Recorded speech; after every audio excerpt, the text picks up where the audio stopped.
Hi అండి. ఈరోజు నేను క్యాబేజీ బజ్జీలు చేస్తున్నానండి. క్యాబేజీ బజ్జీలకు ఏ బజ్జీలకైనా సామాన్యంగా మనం తీసుకునేది ఏంటి, శనగపిండి. కాకపోతే నేను తీసుకున్నది గోధుమ పిండి, కొంచెం బియ్యం పిండి కలిపాను. దీని కొలతలు చెప్తాను. క్యాబేజీ సన్నగా తరుక్కోవాలి. ఈ గిన్నెతో 2 గిన్నెలు క్యాబేజీ ముక్కలు తరుక్కునేవి, సన్నగా తరుక్కునేవి. కొంచెమని మనం ఇష్టం ఉంటే గ్రీన్ పీస్ వేసుకోవచ్చు, లేకపోతే లేదు, అది ఇష్టము. నేనైతే వేసుకుంటున్నాను. దీంతో 2 గిన్నెలు గోధుమ పిండి. మెయిన్ ఇంగ్రీడియంట్స్ ఇవి: గోధుమ పిండి, క్యాబేజీ ప్లస్ బియ్యం పిండి. బియ్యం పిండి కొంచెం 2 టీ స్పూన్లు వేసుకోవాలి. తర్వాత 2 పచ్చిమిరపకాయలు, 2 టీ స్పూన్లు నువ్వులు, 1 టీ స్పూను జీలకర్ర, 1 టీ స్పూను ఇదేంది ఓమా, 1 టీ స్పూను కారము.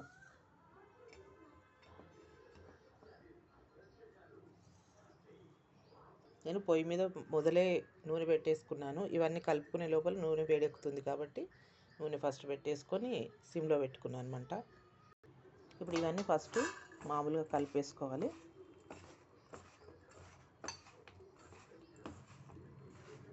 ఇవన్నీ కలిసిన తర్వాత కొన్ని నీళ్ళు వేసుకుంటూ బజ్జీల పిండిలా కలుపుకోవాలి.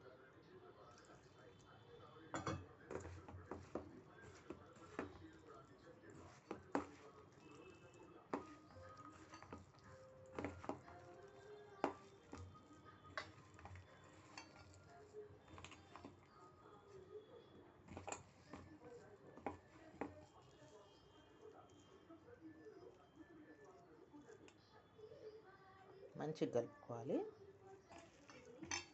పిండి అంతా మంచిగా కలవాలి.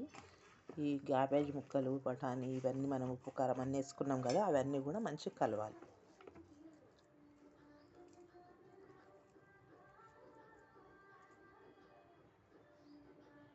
ఇది మంచిగా కలిపేసుకున్నాను.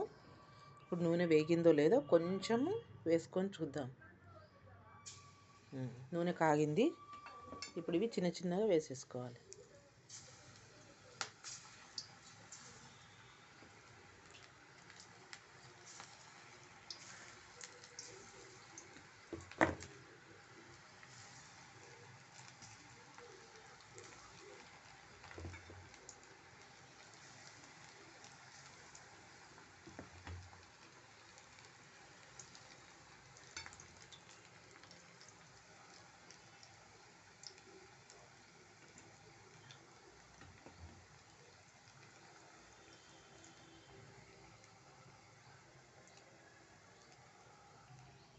ఫస్ట్ సిమ్లో పెట్టుకున్నాను కదండి.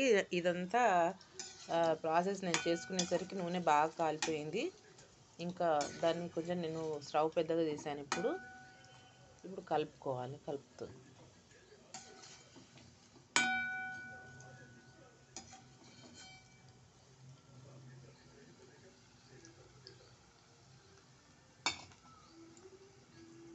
వేగుతున్నాయి. మళ్ళీ ఒకసారి కలుపుకుందాము.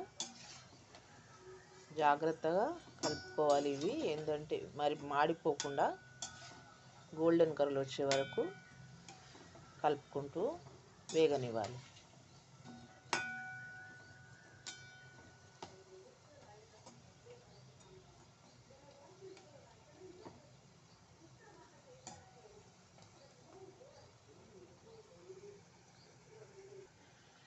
నేను మంట చిన్నగా చేసేసుకుంటున్నాను.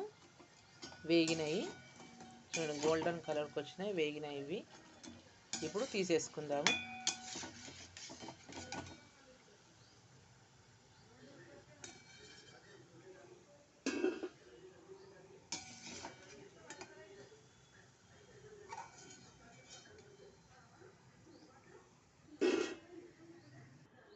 ఈ చల్లటి వెదర్లో వేడివేడి పకోడీ ఎంతో బాగుంటుంది. వేడివేడిగా తింటే ఆ మజానే వేరండి.